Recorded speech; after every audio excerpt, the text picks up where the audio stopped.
I'm walking in from where we parked our car at Laguna Seca. This is the Saturday races. We went to the pre-reunion last Sunday, so this is the main races today. And apparently they don't have racing tomorrow. So normally they had Saturday and Sunday racing. I guess they only have Wednesday through Saturday this year. I don't know when they started not having Sunday racing. But this is just a little walk. You can probably hear all the race cars.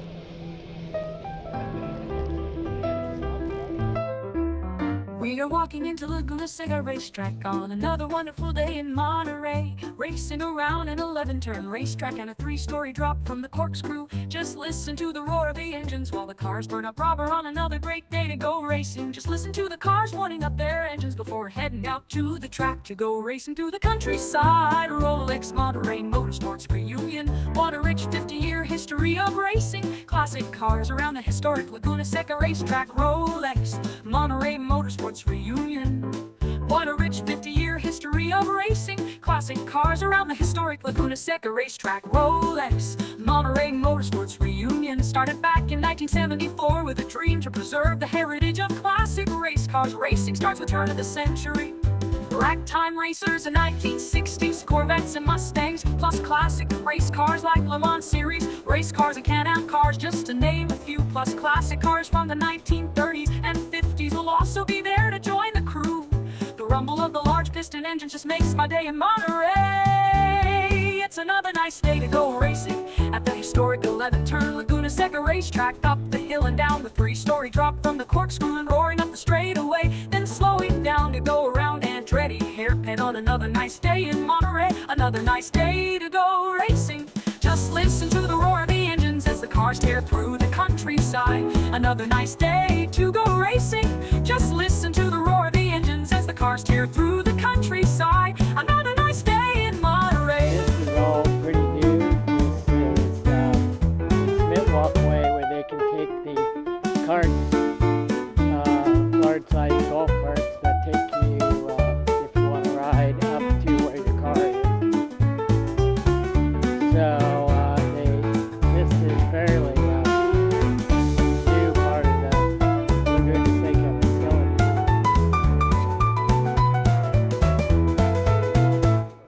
Ragtime races in 1960s, Corvettes and Mustangs, plus classic race cars like Le Mans Series, race cars and Can-Am cars, just to name a few, plus classic cars from the 1930s and 50s will also be there to join the crew. The rumble of the large piston engine just makes my day in Monterey. It's another nice day to go racing.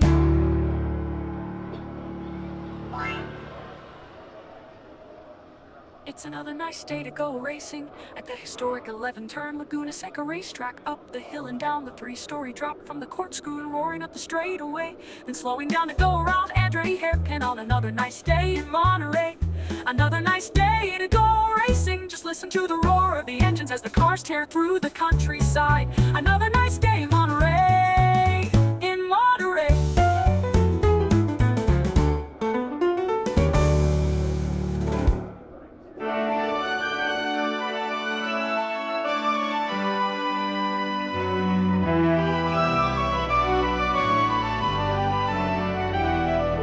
Traveling the coastline in my hot rod Model A.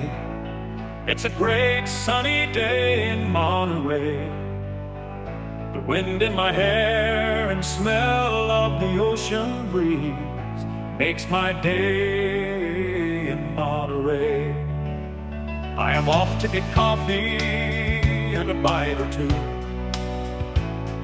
The sounds of the sea lions fill the air as I plan for a car show or two. Now off to a car show to see classic cars such as Duesenbergs and Ferraris, just to name a few.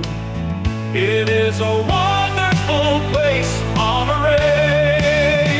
Down Highway 68 to Laguna Seca racetrack. We travel in my hot rod Model A.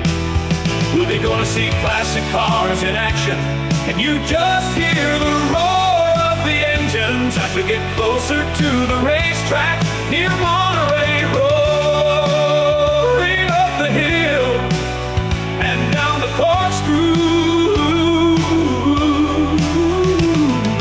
Lap after lap on such a beautiful day. The cars are beautiful as they roar through the countryside on a racetrack built by the bay.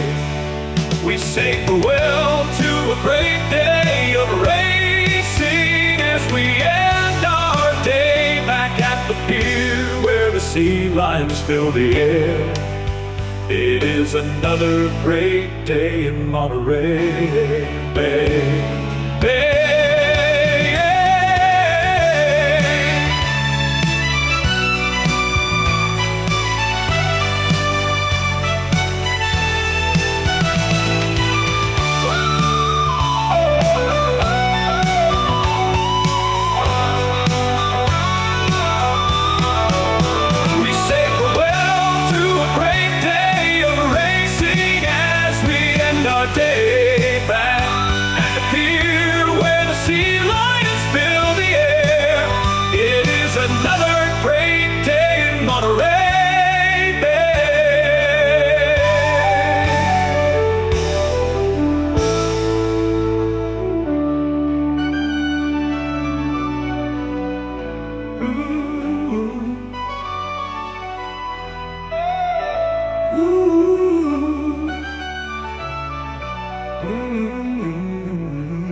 Welcome to my walkabout series. This is, we're at Laguna Seca racetrack for the Rolex Monterey Classic Auto Races. This is Saturday, August 16th, 2024. This is just part of the, they don't call it a tent, but one section. We're in the paddock, so we're going to take a tour of the paddock. And I took a tour of some of the cars for the pre-reunion, which was last Sunday. We went to the pre-reunion, which doesn't have as many cars as today will have. So they have which are the qualifying and the practice. So they start maybe about 7:30 or 8:30 in the morning. And then you can hear the cars roaring up the hill and down through the corkscrew and all around. Right where I am is, I think that's the straightaway. So, and then we'll tour around here a little bit.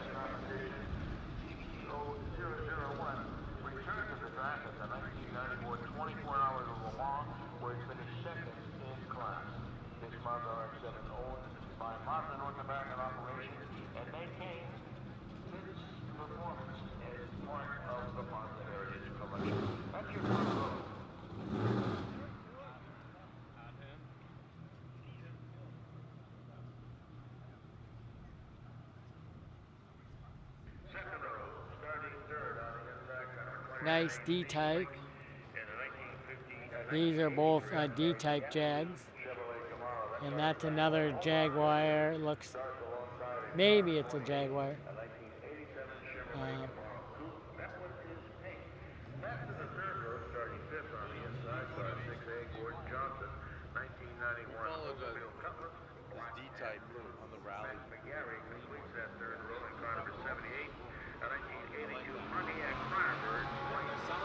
shape I love, dude. It's kind of like, it's polarizing, right? It's clown shit.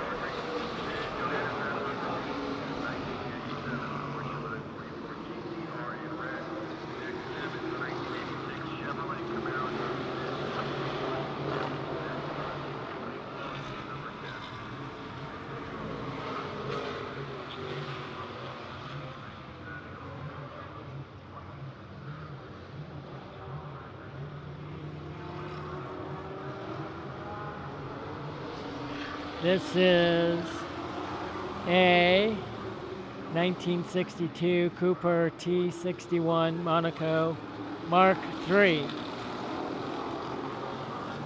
race car.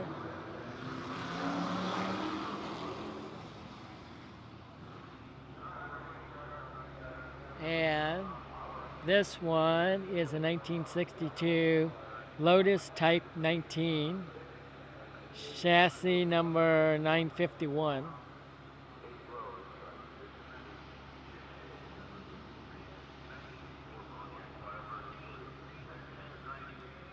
This one is a 1962 how do you pronounce it? LESOVSKY Indy Roadster. I was here for 2007 when it was, the marquee was Indy Roadster, so I got to see all the Indy Roadsters in film. It's an older camera and stuff, but it's good to watch. They had the parade around noontime with the Indy Roadsters, and they're gorgeous. So this is a 1960 Chevrolet Corvette, car number 2.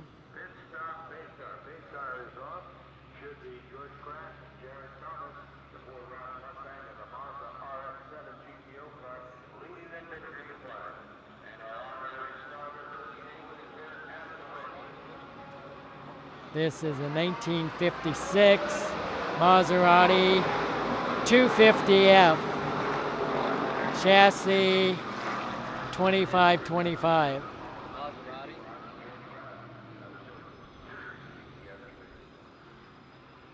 This is a 1953 Alfa Romeo 6C 3000 cm coupe.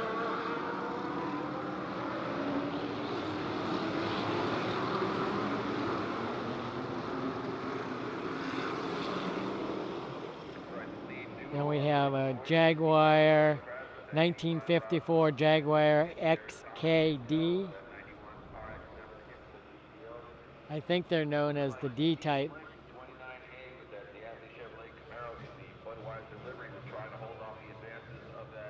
Then we have a 1954 Jaguar XKC prototype.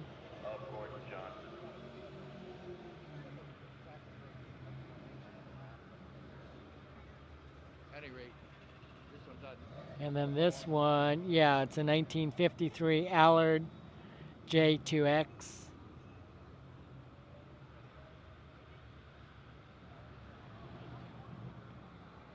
And a 1952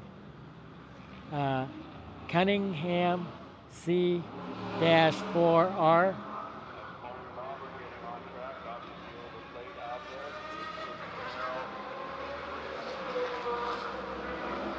This is a 1949 Ferrari 166 MM.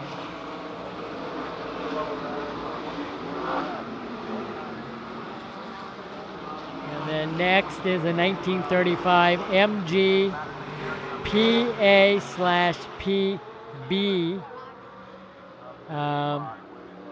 Leonidis or something, Leonidis.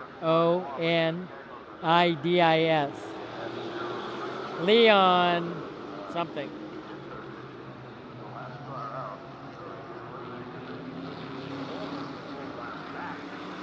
And this is, as you probably guessed, a Bugatti, 1927 Bugatti Type 35B.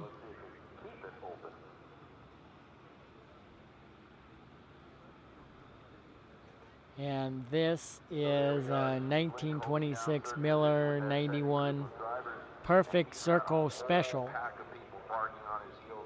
The 28 of Walt Brown Jr., the pink car, the 78 of Mac McGarry, and the 6A of Gordon Johnson, that black car, all kind of all over him as he went up to the top of the corkscrew. Jared Thomas really jumped out front. He opened the Ooh, I didn't know they had, I don't know if these are original, but I didn't know they had slicks that are this size. I thought they were all like the Bugatti tires. They were all road tires.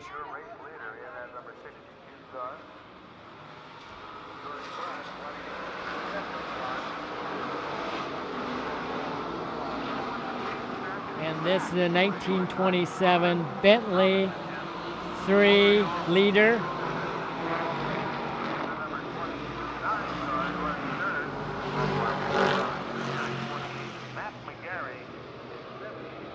You can hear the roar, the big block IROC series cars.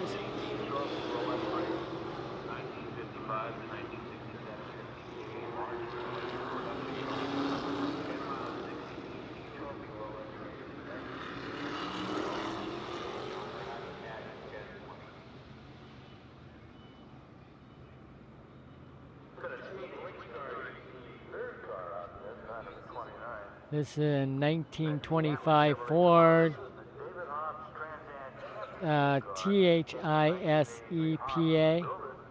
THISEPA SEPA, a Mark II.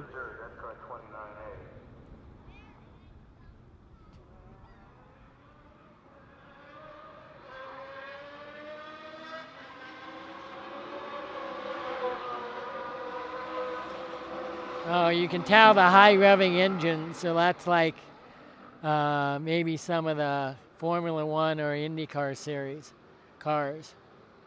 The real high revving sound.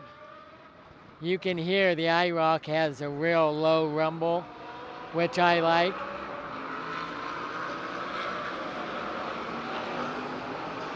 See, you just heard the big block, low grunt, so a lot of torque. Maybe not as high speed, and then you hear the cars that have the high whine, and you know those are high revving engines.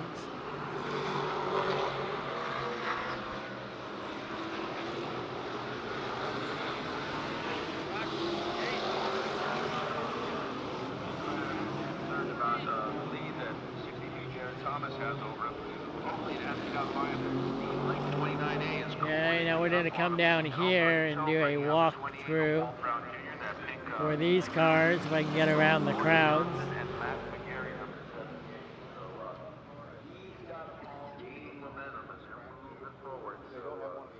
Okay, now this is a 2009 Audi R15, probably one of the Le Mans series class race cars.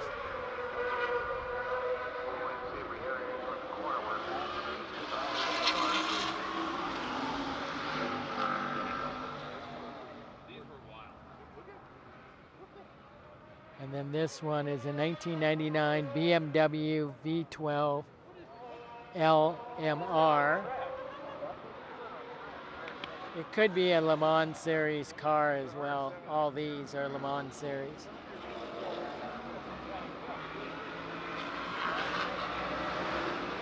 And this is a 1990 Mercedes-Benz C11.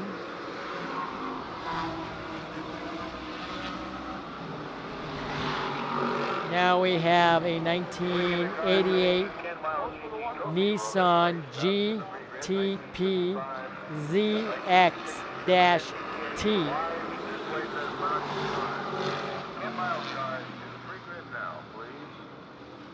Jared Thomas has motored off into the future. 33-second lead. Then we have a 1979 Porsche 935. Thomas in that Mazda RX-7, George Crass in the Ford Roush Mustang.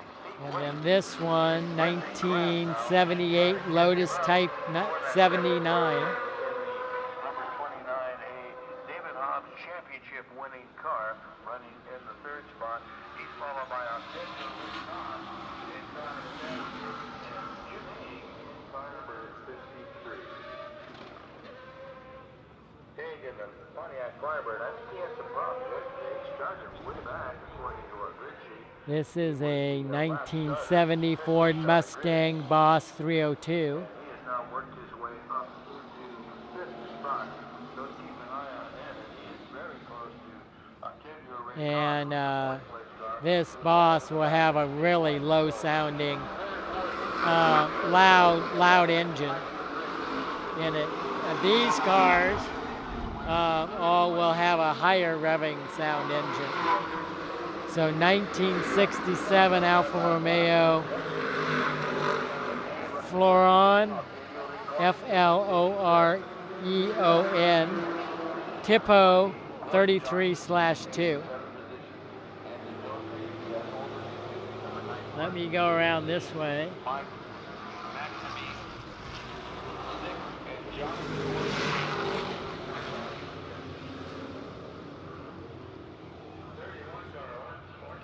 It must be a famous car. There's huge crowds around it.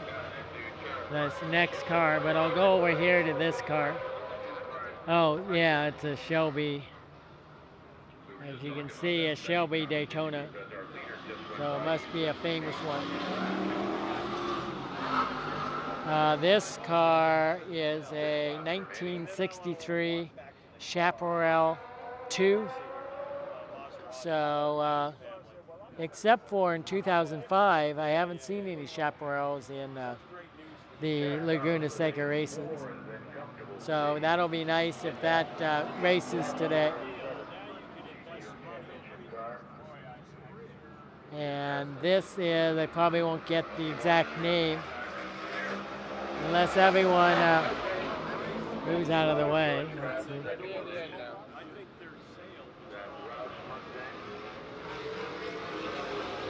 I guess they were doing a little tour.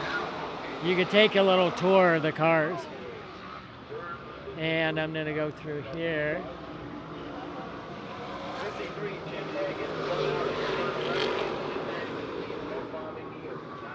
This is a 1965 Shelby Cobra Daytona Coupe. Chassis CSX 2286.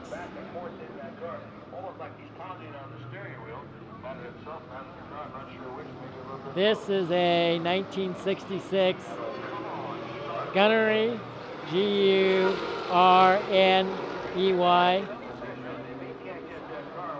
Eagle Indy car.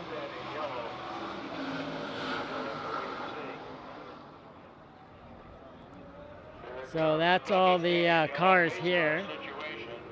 So we'll probably go out. I'll put you on. I'll pick you up back over there.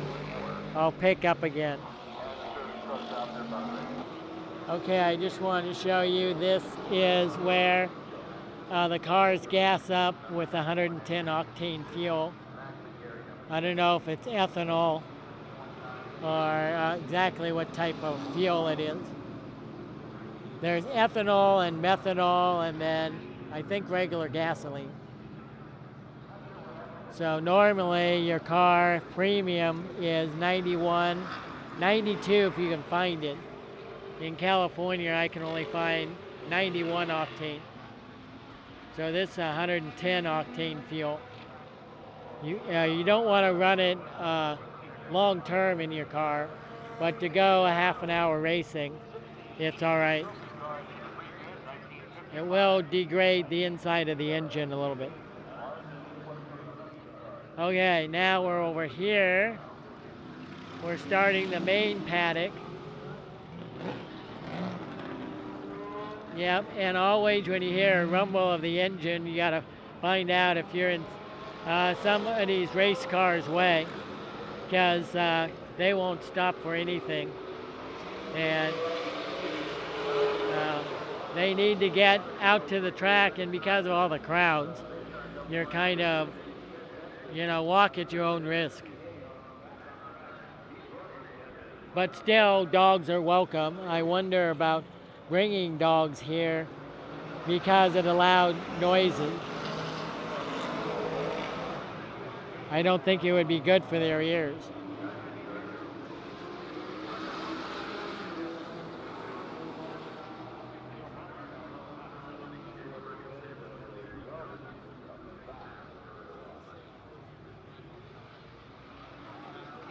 Ooh, I might try the simulators later. Oh, there's simulators. I was like, what's everybody in line for?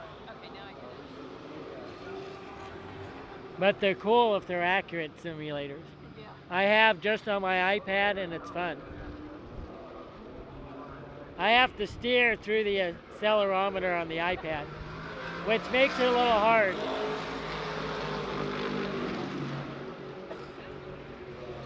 So I don't know if I want to wait in line for it. Oh, see if it's busy or not. I always wanted to have a simulator at home, and through one of the PlayStations or something, you can do that. It's a couple of $1,000 or so for the simulator setup, and then for the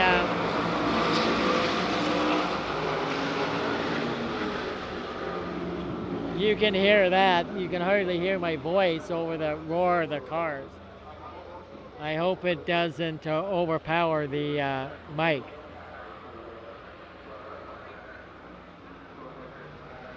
Here looks like a robotic fish.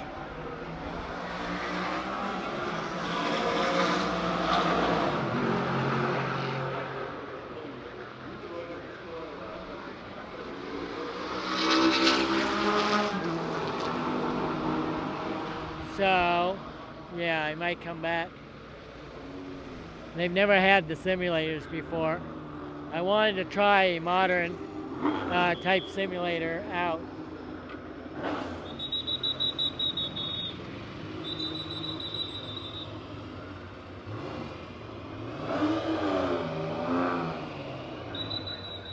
Yeah, you see, you got to stand clear. I was going across, and then one of the IROC series cars just came in.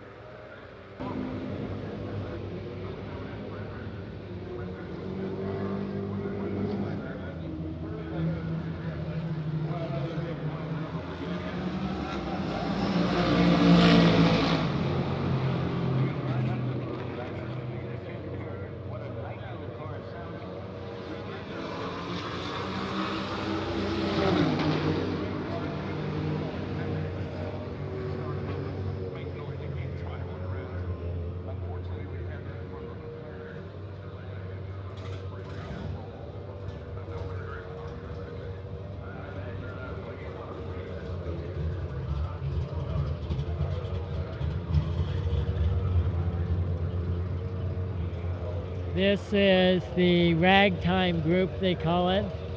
All the pre-war cars. And these are mainly into the teens and maybe 20s.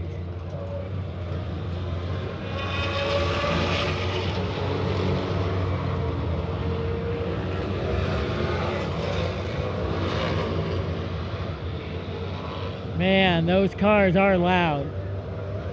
Those IROC, I gotta get out of the way of the Corvette coming in. So we'll turn around and get the Corvette going out.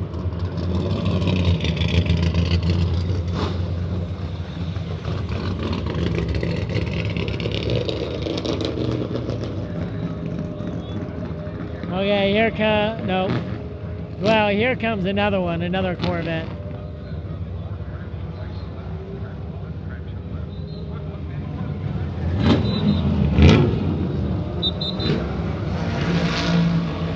Yeah, man, pretty exciting today.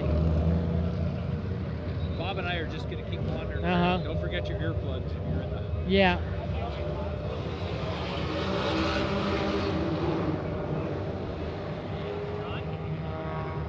I don't ever remember seeing the last car in this line, which is really, really cool. Oh. It was the first car to ever break 100 miles an hour. Yeah, I think we saw it once, but okay. They said the ragtime group will start it. Well, see what? Let me see if I can get around to the other side.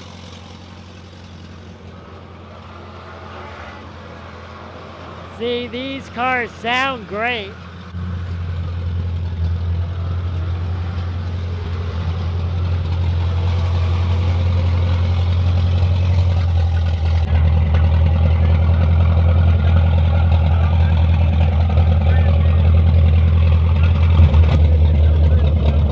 You can just feel I can feel the vibration from the exhausted engine.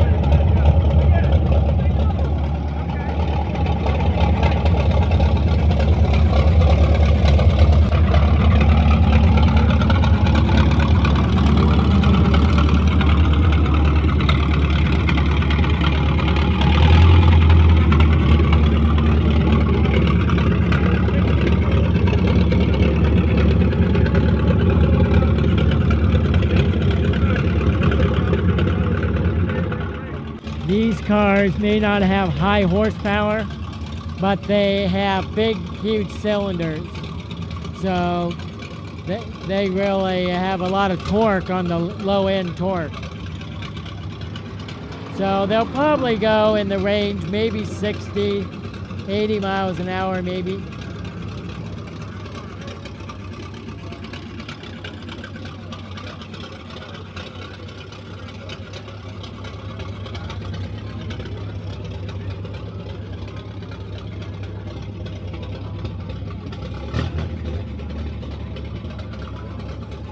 This one is a Hispano Suecia 15T Alfonso.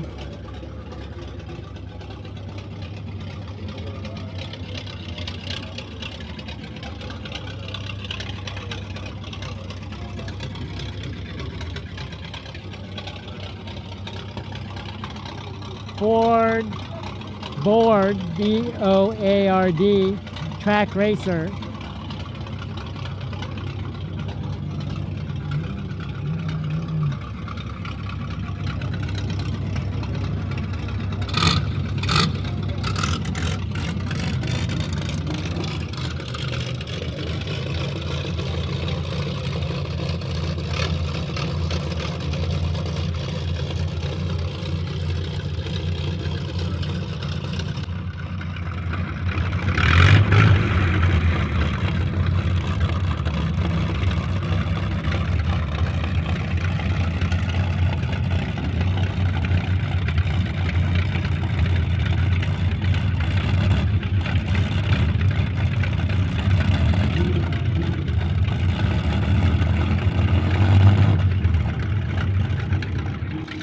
They have to spend at least 5-10 minutes just warming up the engine before they can take off to go on the track.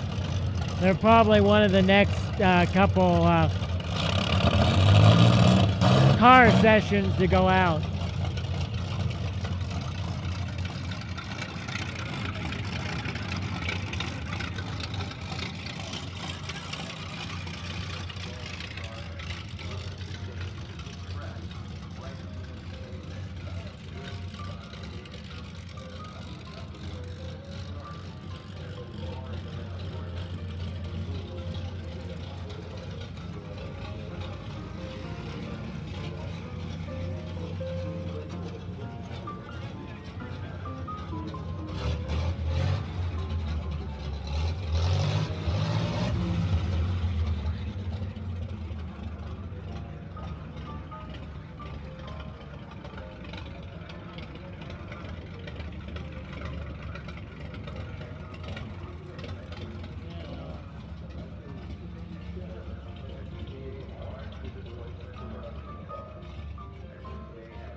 The engines have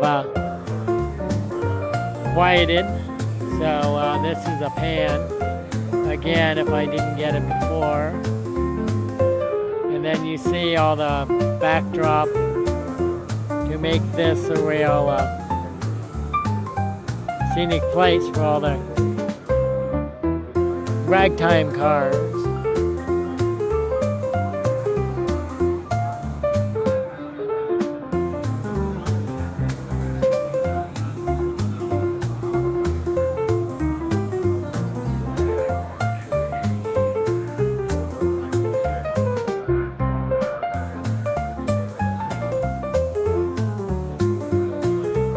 This is what it was like in the turn of the century and into the teens. And this is probably a 1908 or something car. It really looks, and it looks all original. So they have to fix some things if they want to race, because things just break. And it can still be considered original. But this looks like it's been untouched in the restoration.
Get over on this side, and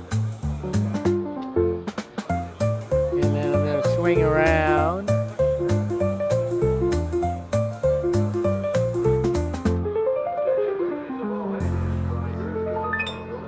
And let's go this way.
This is a 1920 Lexington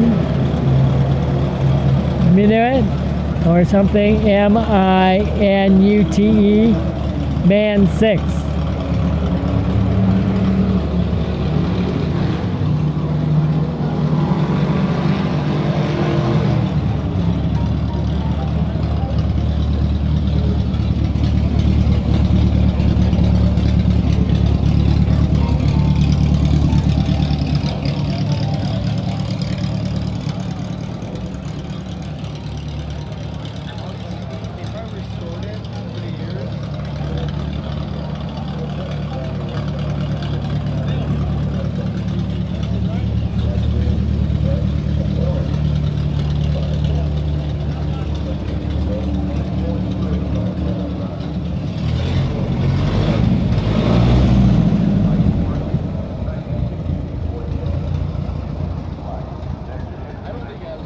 This one is a Ford board track racer. Yeah, I think I filmed this one.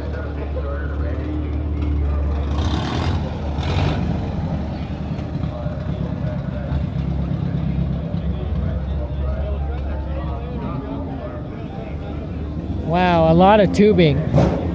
So I wonder if that's for the cooling or what it is. It has to be something like the cooling or something, but that's a wild engine.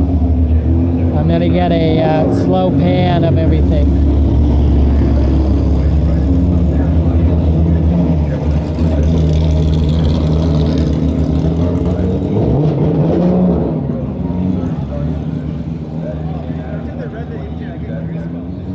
If the video works out and everything, you're going to get a really sense of, you know, what's going on. Like everything's going on. Cars coming in and out, starting up. You know, it's an exciting day for racing.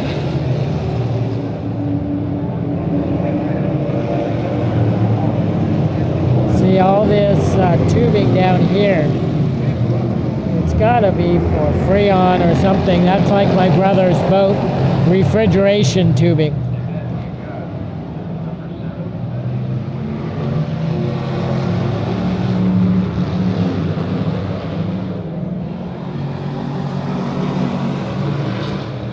This is a Napier 1904 Napier L48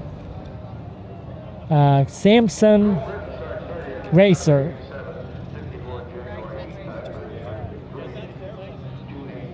Yep, really cool. Let me see if I can get this way. Yeah, so when you go to start it, what you do is you move the advance, you retard the advance, so the spark happens, so then you start it. National Indy Racer. Let's see what it is, 1911.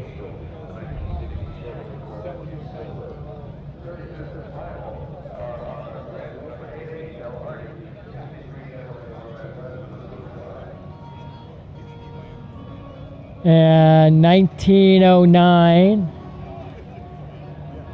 Loco Mobilia or Mobile Model, was it Model I?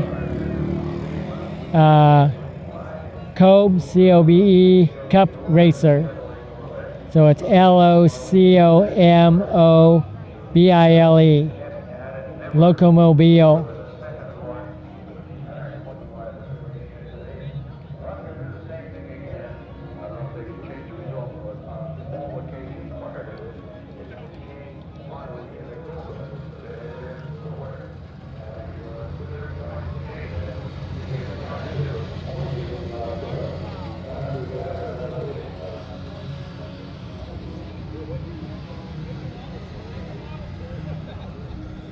This is a Buick Racer.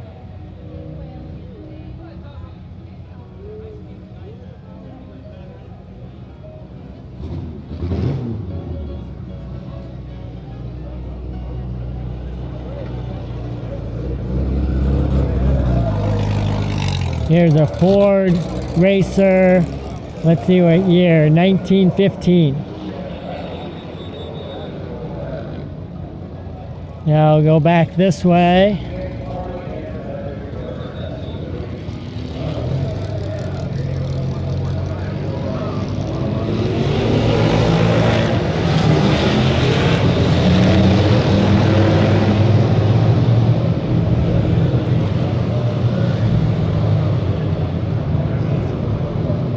Okay, these are some of the garages.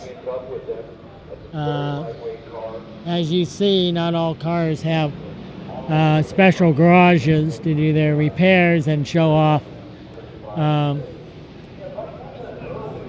different paraphernalia and stuff. Ooh, here's one coming.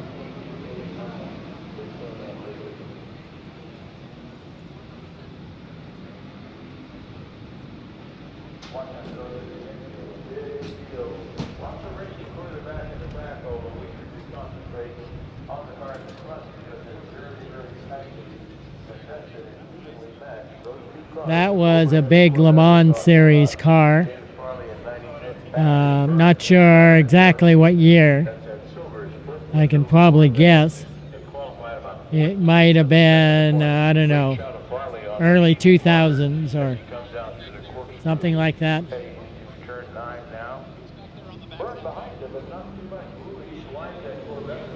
And then you can see in here what one of the garages look like.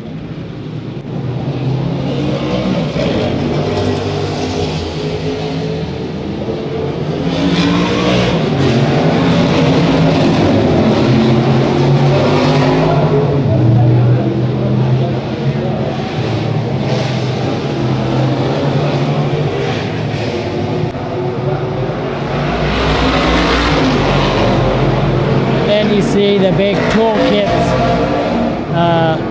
in the back, snap-on tools, not being paid by them, well, that's what it says.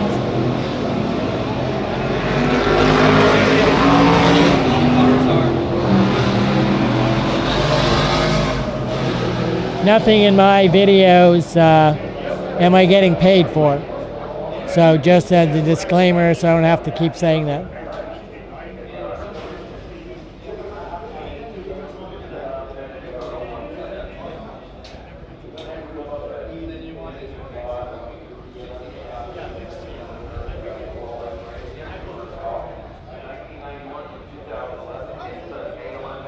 That's kind of a cool wrap, an Acura. That's probably this year's, last year's, probably in the last couple years.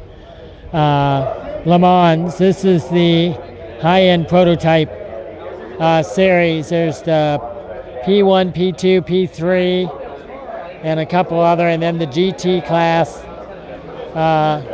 cars, which include the Chevrolet Corvettes and Ferrari.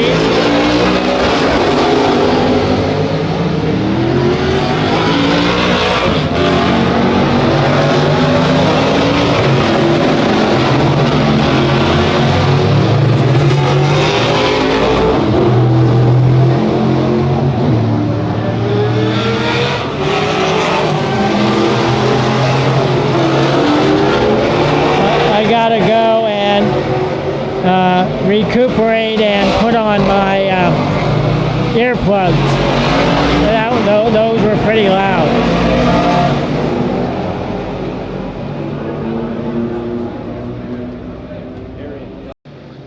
As I was heading over to use the bathroom, wait till this car goes by, and this is a cool dune buggy. I always loved the dune buggies and wanted to own one. But what's so cool about it is, instead of a Myers-Manx, it's a Bell Warren Grand Marshal dune buggy. Looks like all brand new. And what's so cool about it is this is a rotary airplane engine. So you can see the pistons going around in a circle there. And so the oil actually drains down to the bottom of the tank, and then you got to have a pump to get the oil circulating. And then this also you can get up to, I think, 200 horsepower out of the engine. So powerful for a dune buggy. And this is all brand new fiberglass shell. So I've never seen one in person. I've heard of them. But the engines are pretty pricey. So when I was going to, if I got a dune buggy or something, replace something with a VW engine and replace it with one of those rotary engines, it's like, maybe not. Since they're about, I think, $10,000–$15,000 just for the engine. So maybe not, but it is really cool. I love it.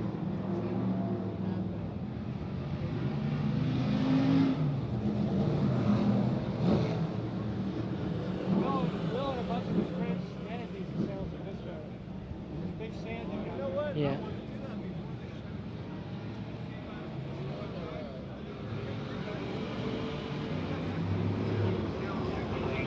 This dune buggy, as you can see if I get in here,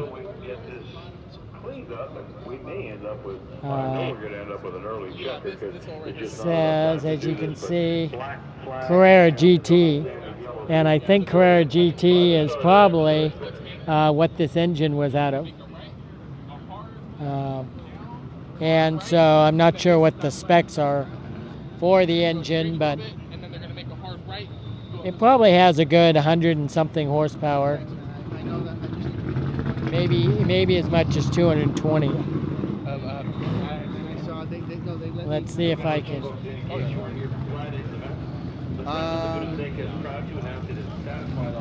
Acquired by the concession agreement with the County of Monterey and will now formally assume a long-term commitment to the Laguna seca recreation race area. Nonprofit called Friends of Laguna Seca officially begins its 55-year operation plan. The Laguna Seca Raceway and Recreation Area organized by decisions to provide leadership and resources required to restore and revitalize the event of Laguna Seca. So we're pretty excited about that.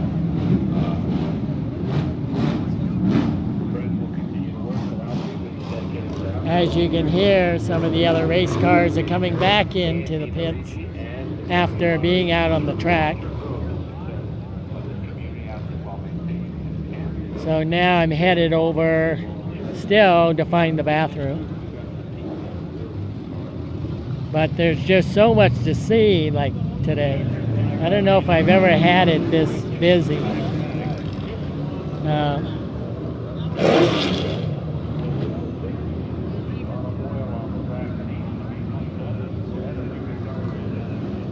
Those are all the Shelby Mustangs, fastback, GT 350s and 500s.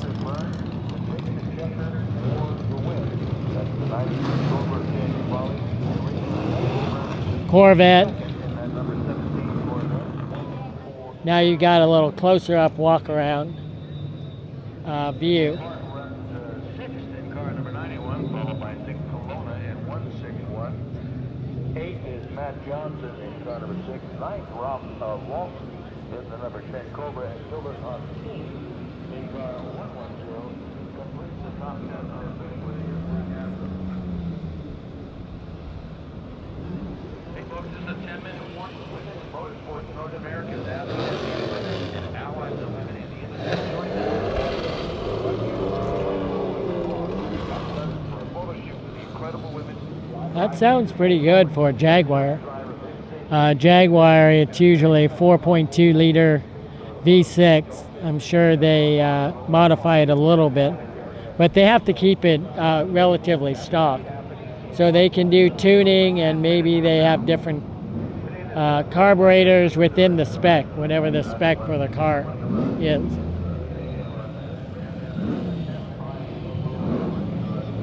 So let's go over here. We're getting close to the bathrooms. And we will. I see my brother up there, so I'll catch up to him. Okay, we're back to filming. These are just some of the other race cars. These are probably still in the like 1930s, maybe 50s. Yeah, like this Jag is a 50s race car. And then that one might be an Allard, another Jaguar. We'll go down this aisle.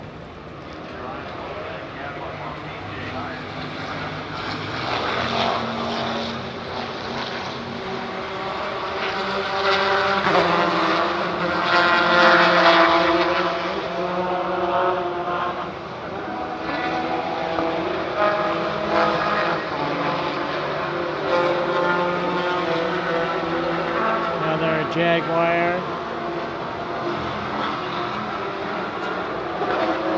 Decent British green color. Not quite as dark as British green.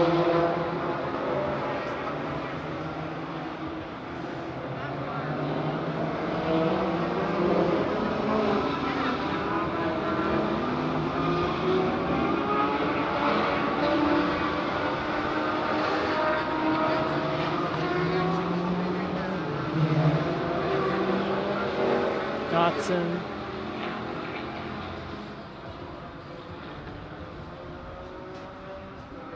That's probably in the under 2000 cc class.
And this here is where the cars stage again for going on the track.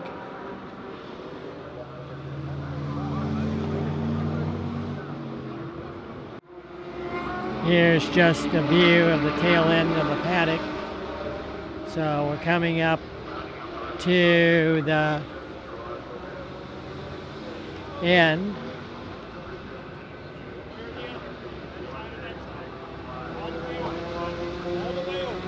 Right.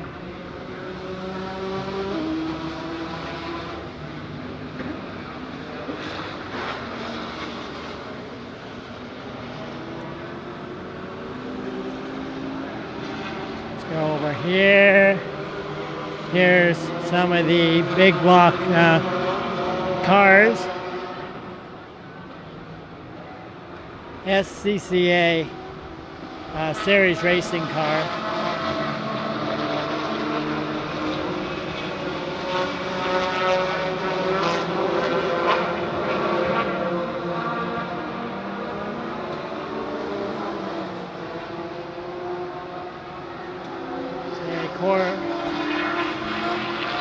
Corvette.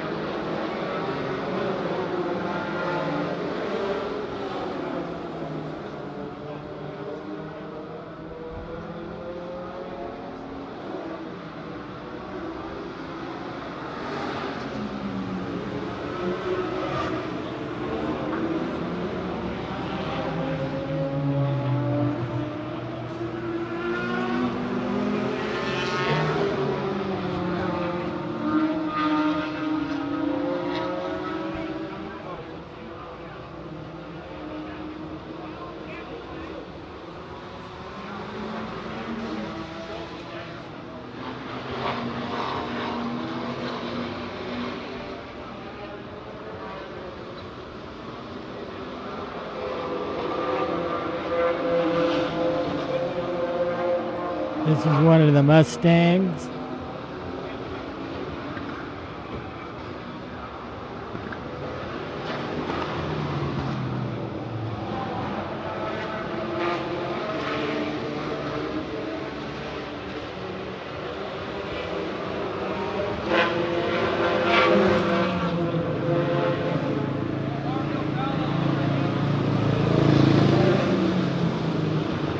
Corvettes. Pick your color. Got a blue one and white, and then red and silver. And that red I don't mind as much because it is not shouting at you red, because it's offset by the silver stripe.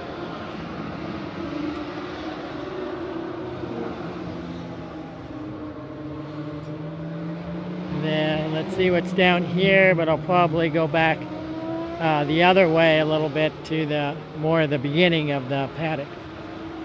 Yeah, so I'll probably go back, try to cross this street.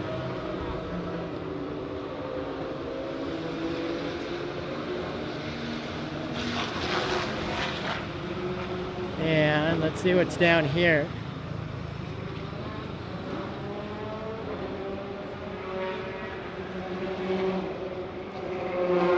Porsche. It almost looks like a barn find. It's really kind of rough aluminum, not really polished. Rough aluminum, not really polished very much. But here's a TR8. Hey, I didn't know they were racing TR8s, but as you can see, it looks a lot different than any of the other TR. 4, 250, 6, TR3. This is totally different. So if you like it, I'm a traditionalist when it comes to the Triumph. That was too much screaming 80s.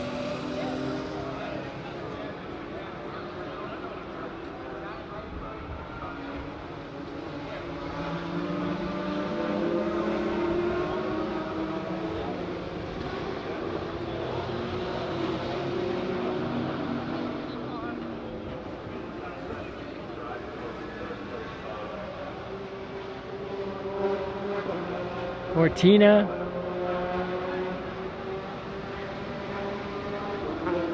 I forget who made the Cortina, but it was actually a basic sedan, and then they made it into a race car. I don't know if they had a supercharged version of it.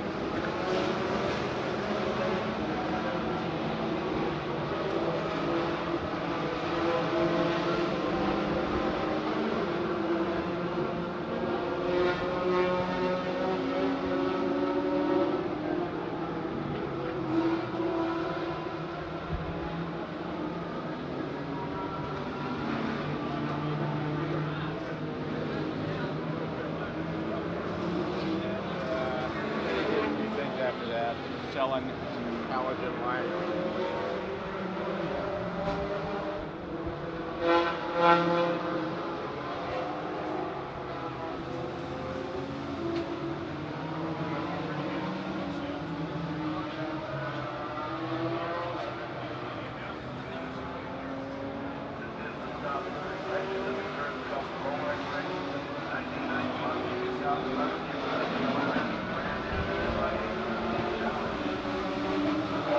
These are probably the Formula Ford class cars.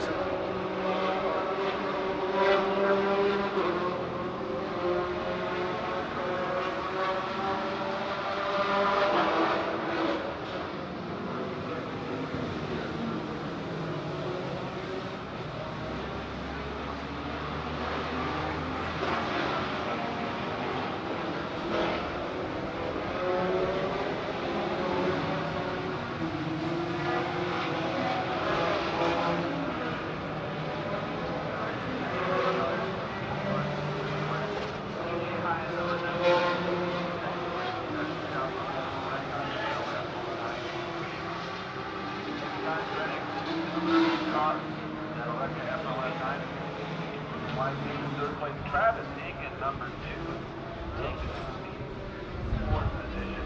That's Audi R8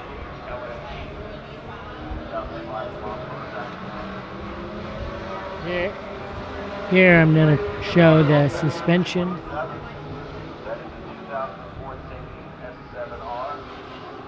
That is your top 5. 6 to 10 is the 54 of Timothy Poppins.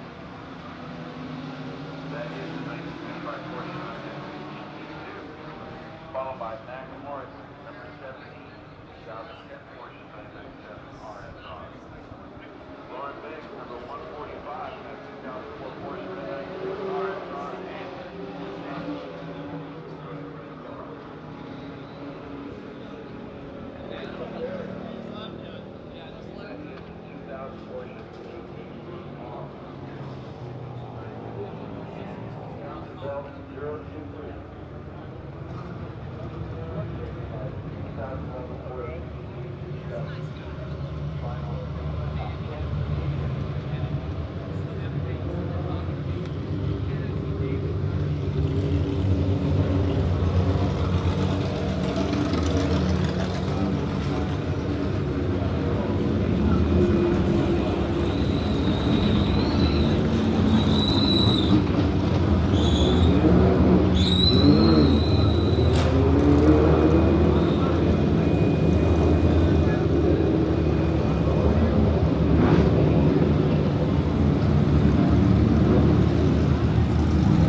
That was pretty cool.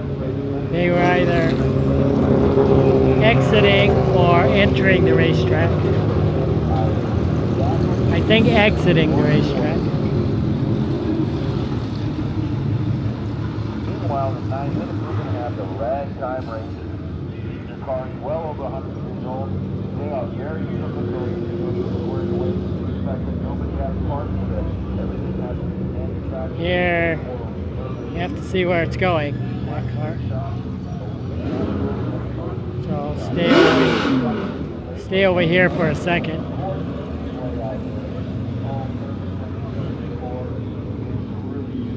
Now I see it backing in, so we can go over here closer.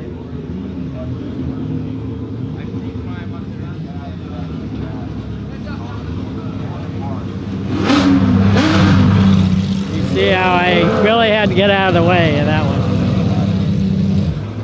So that truly almost ran me over.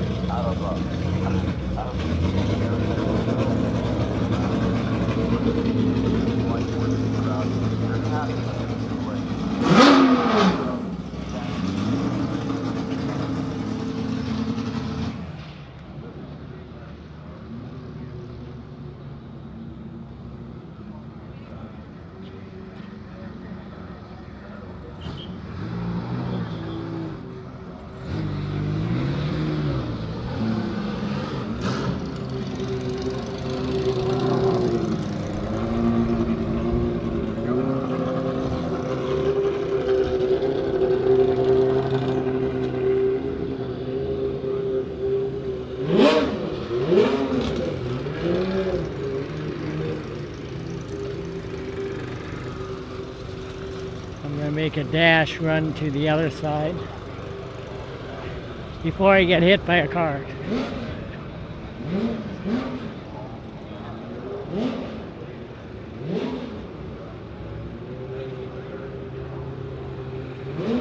Okay, this is a little bit more pedestrian traffic, so I'm not right out in the road.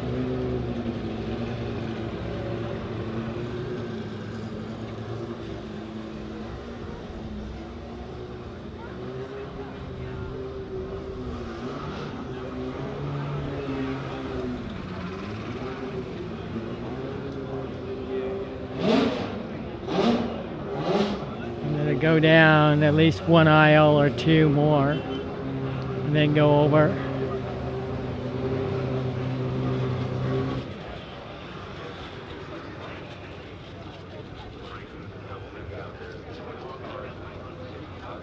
Okay, maybe I can get over here.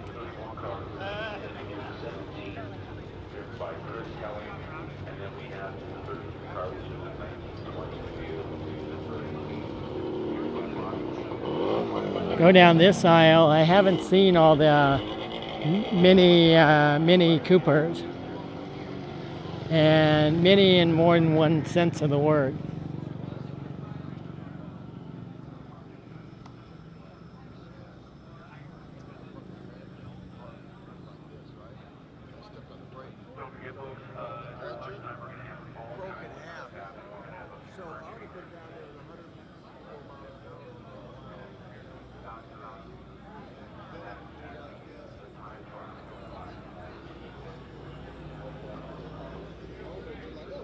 Okay, we're gonna zoom in on the engine.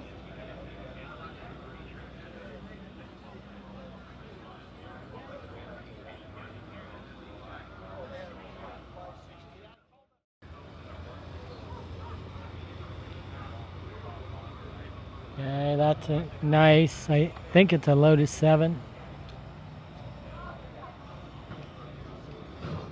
Okay, I was adjusting the gimbal a little bit to see if that helps for the leveling of the phone. Now it's starting to get really warm. I'm like hot. Make sure you always have to look around you to make sure you're not in any driver's way.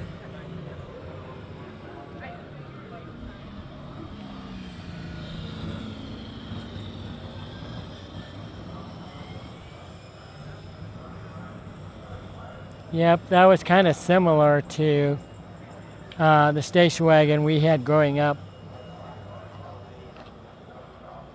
Are they cheaper in England?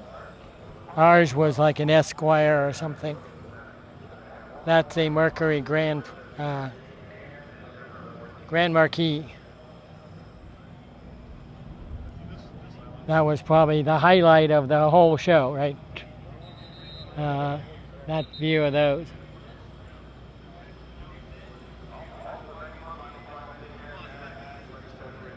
And then a nice, looks like Fiat. Oh, Alfa Romeo, sorry. Yep. Nice Alfa Romeo. Beautiful car. It's in great condition for a race car.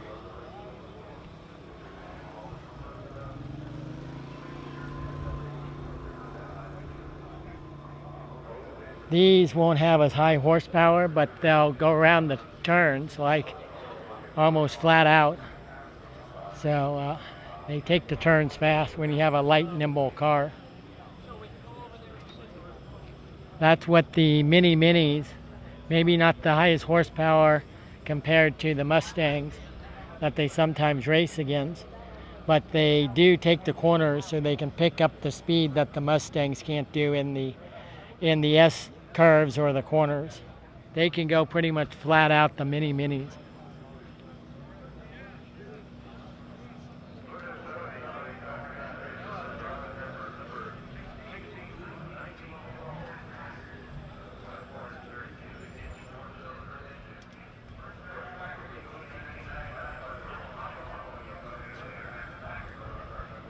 Oh, here we go. I was just talking about the minis, so I'll start down here and try to get some good shots. I love these. If I could drive any race car, this would probably be one of them. It wouldn't be the only one I would like to drive. But I'd sure like to take it around the track because of how nimble these are.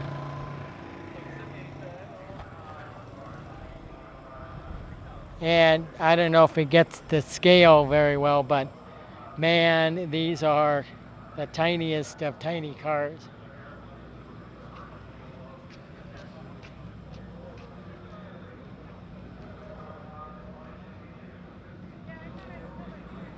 And not to be considered a little car, but be considered still a regular size car, but they're just so small. So there's the little car class, which is a quarter or half the size of a real car. And they make Bugattis and everything in the mini car, which are still street legal and aren't go-karts or anything. So look that up on YouTube.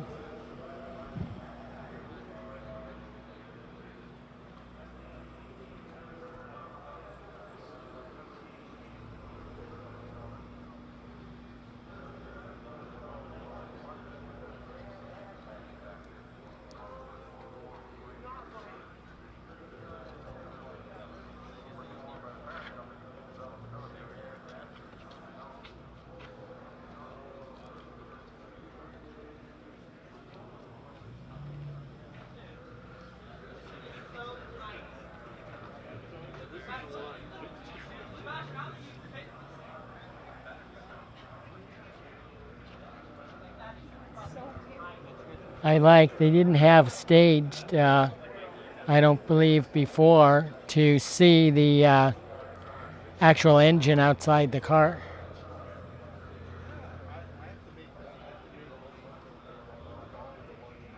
So these are around 60, 64 or so. When I asked last year, they were around 64, 66 instead of being in the 50s. So they were still really small back then. I thought like these, I think are definitely in the 60s.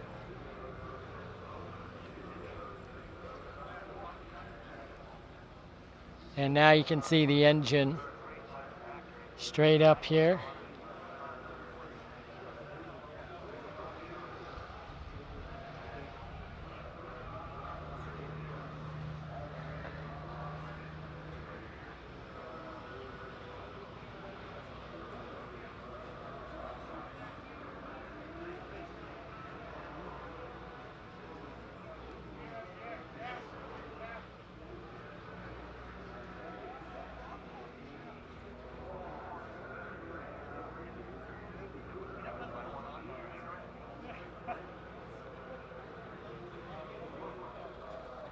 So this one looks bigger.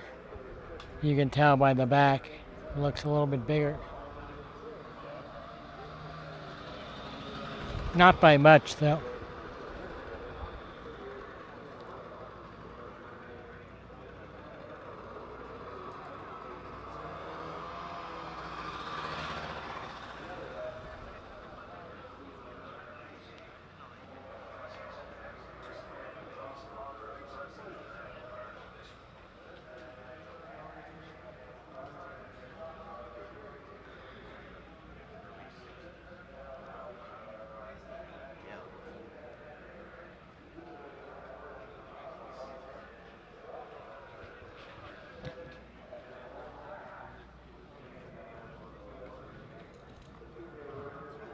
It's nice, this gimbal, to have a little bit of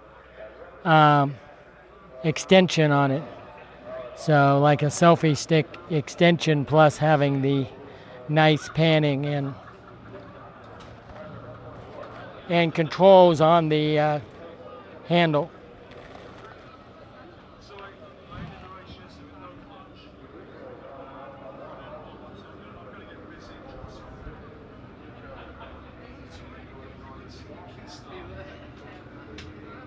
I bet I have to go. Maybe I won't do that.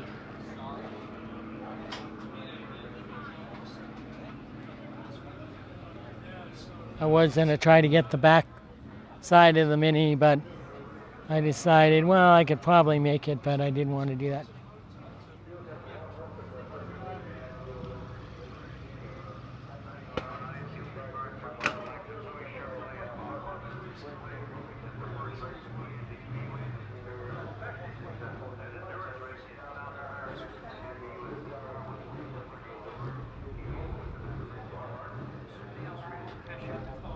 Now I can get the back view.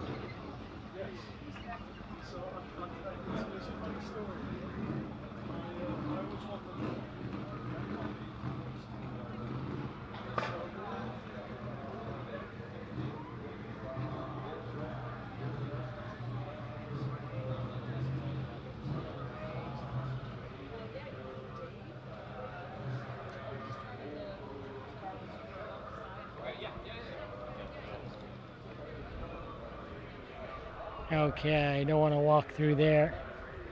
So that's probably good.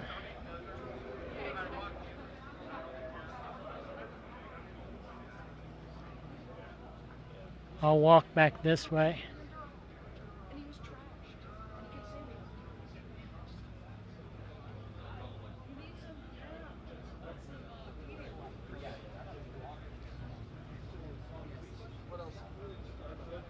Okay. And then he said, fine. And I'm like, there you go. Just a button wanted it. Right? But I like Just because you're a world champion. it Eh? still actually looks cool. That's for the air here. What's he in, a junior or something? Yeah, there's a lot of these, you know, junior. very quick little alphas in our.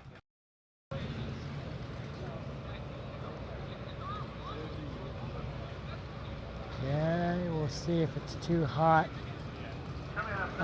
for a little bit for my phone.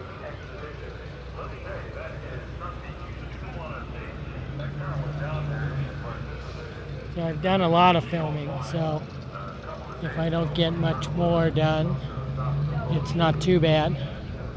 This is what you would call bonus footage. I've never liked milk. When you did before, oat milk was the thing.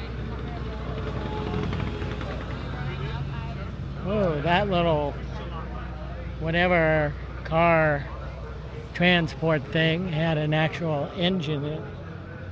I thought it was going to be electric that went by. Probably didn't show up on my camera.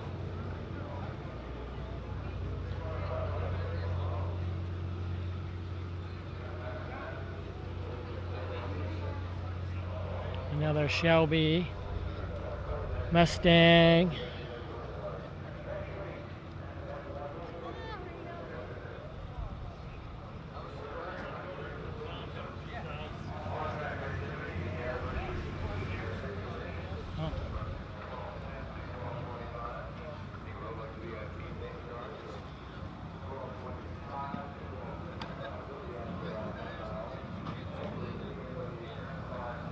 They came up, it was almost like if it's an electric Porsche, because I didn't hear it at all.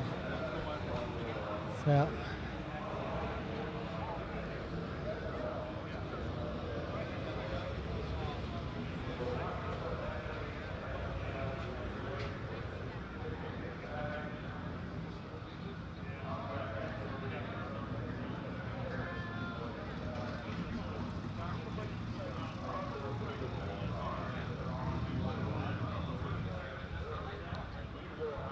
Another nice, it looks like from the grill, I'll show you the grill. Yeah, that's camera. Oh,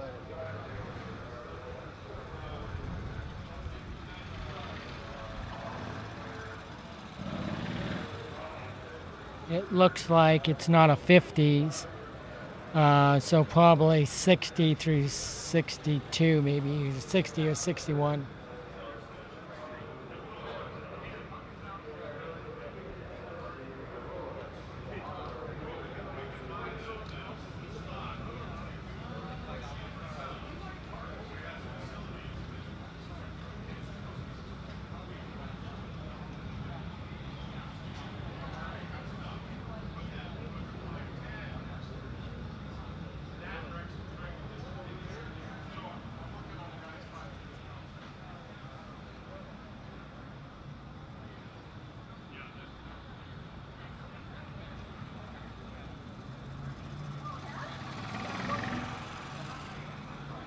They tried to stage these in the paddock by car type and race type, but not always. So some of the cars will be put wherever they're last minute entries.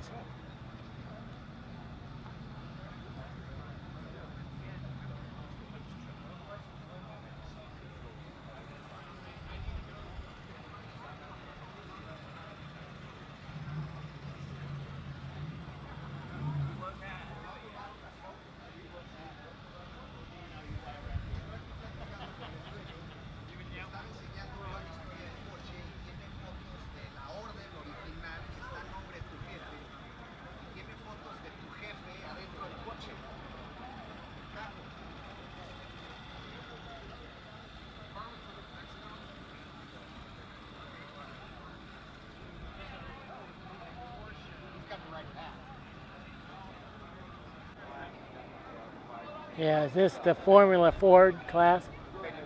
Is it a Formula Ford class? And is it a Ford Escort engine or something in it? It's actually a Capri motor, not a Capri motor, I'm sorry. It's the same as a Cortina in Europe. It's based on an English Ford cylinder. Oh, so about 120 horsepower. Very close, yes. Yeah. Very close. Yeah, they look like very much fun Oh, it's a tremendous class. to drive. Very well represented, too. A lot of cars, I don't know if you saw the races this morning, it was really competitive. No, I saw the ones pre-reunion. So last Sunday. Right. Very competitive stuff. And then I've seen them on YouTube, on TV. Right. They They put on great shows.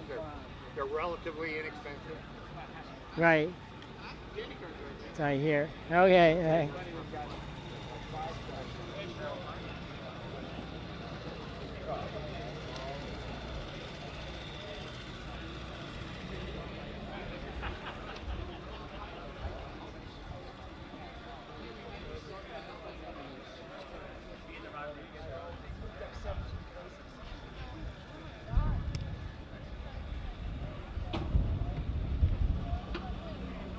This bad boy, I think it's gonna start out.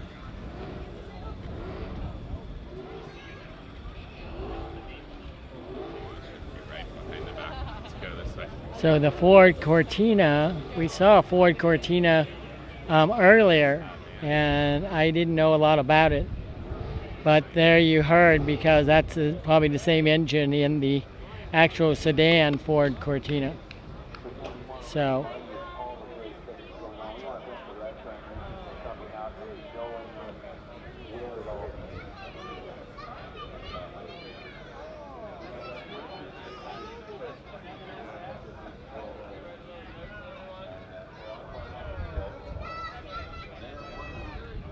I hope the audio I can make turn out. I can always up it.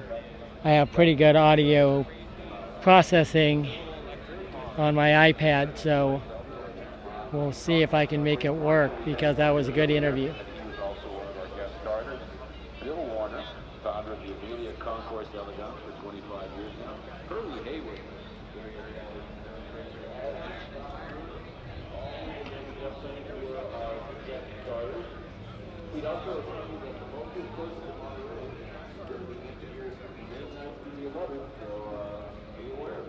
And I think I wasn't perfect on the interview, but I think I got him pretty close once I realized I was still filming.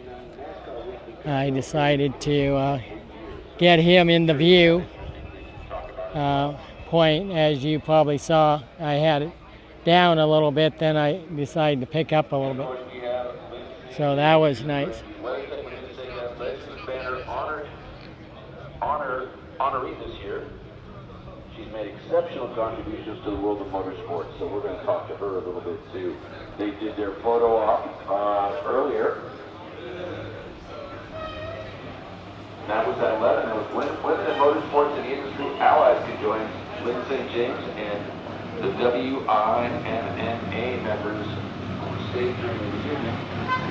And that is Women in Motorsports North America. I think it's a Lotus 7. There's a Lotus 7 and then one other one that I always think is a Lotus 7, but turns out to be another car.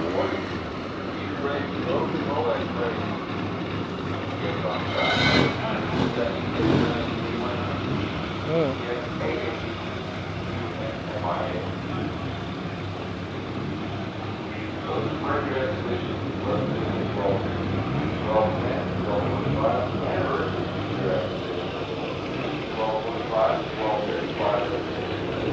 Oh, little Bugatti.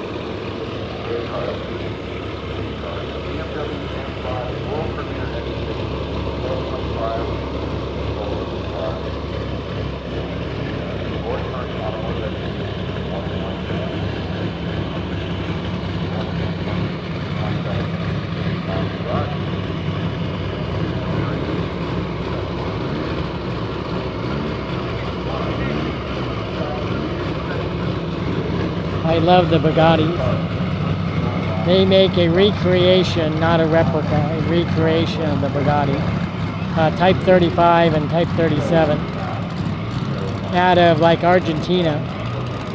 And those are also sweet because you can get not modified too much, but you can get 180 horsepower where there would be a smaller engine originally. Yeah.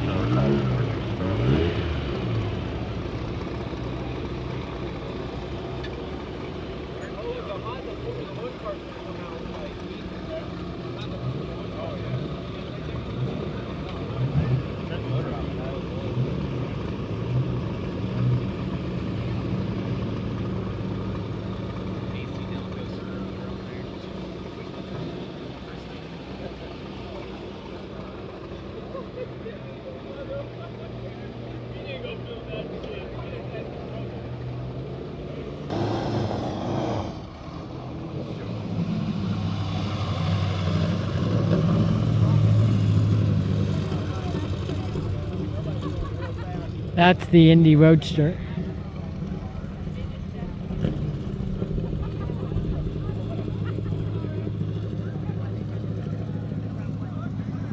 The Indy Roadsters were around the 1950s.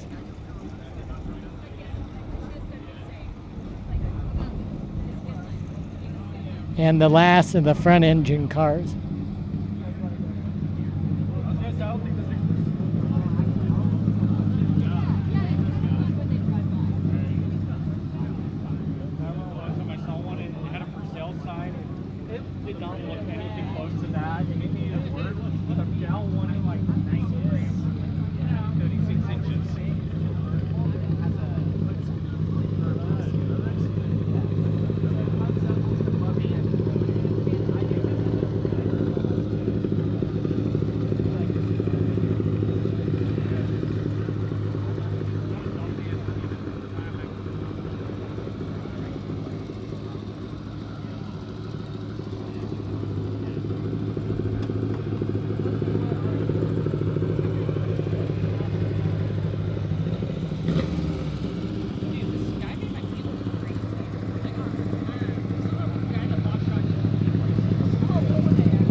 Yeah, I bet the dune buggy's pretty fast because it could have up to a 200 horsepower engine. It had that rotary, that new rotary engine.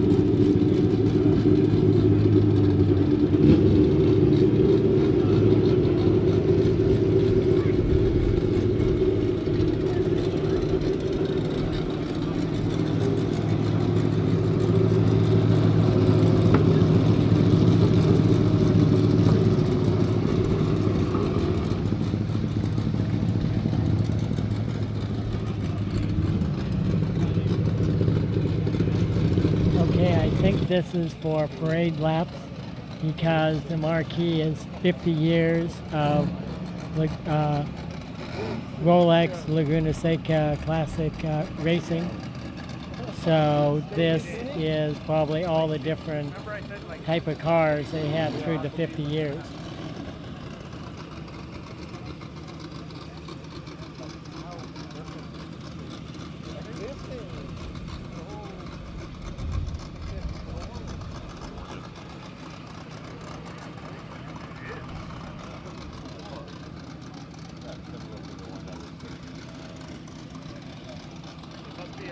You can tell they're parade laps because most of the contestants don't have any helmets on.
Revving up their engine.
Okay, 50 years of racing. For this event, Rolex Monterey Historic Automobile Races.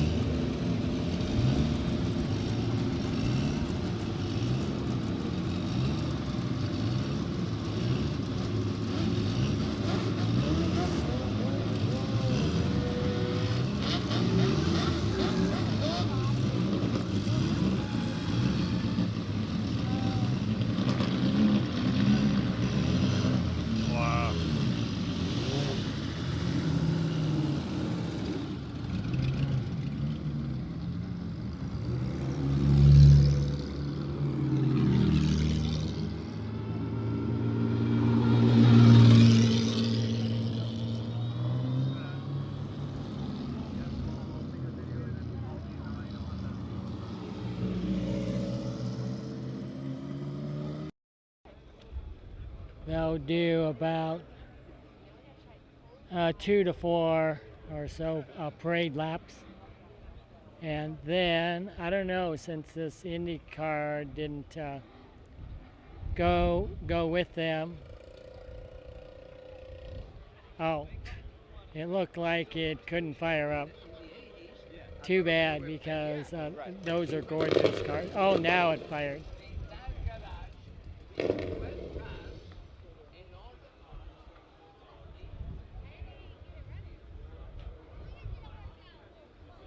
Nope, as you can hear, it fired up, but then it didn't fire up. The one that goes down the side? Yeah.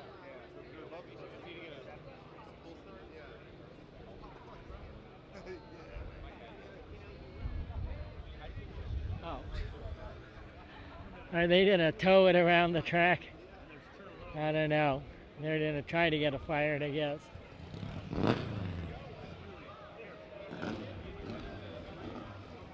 The problem is, it seems like they can't keep it fired. So, I don't know. Those also, those Indy cars at the time used lots and lots of oil, so they had a teardrop-shaped oil reserve tank just because they used so much oil, and hopefully didn't leak oil, because then they would spin out on the track. But they just used so much oil. You would have thought by the 50s they would have had better engines, but even my Mini uses quite a bit of oil, and I've had to have it redone, the heads and the gaskets, like twice at least. And I only have like 40,000 miles or so on it. So you would think by 2008 the technology definitely should have gotten a lot better.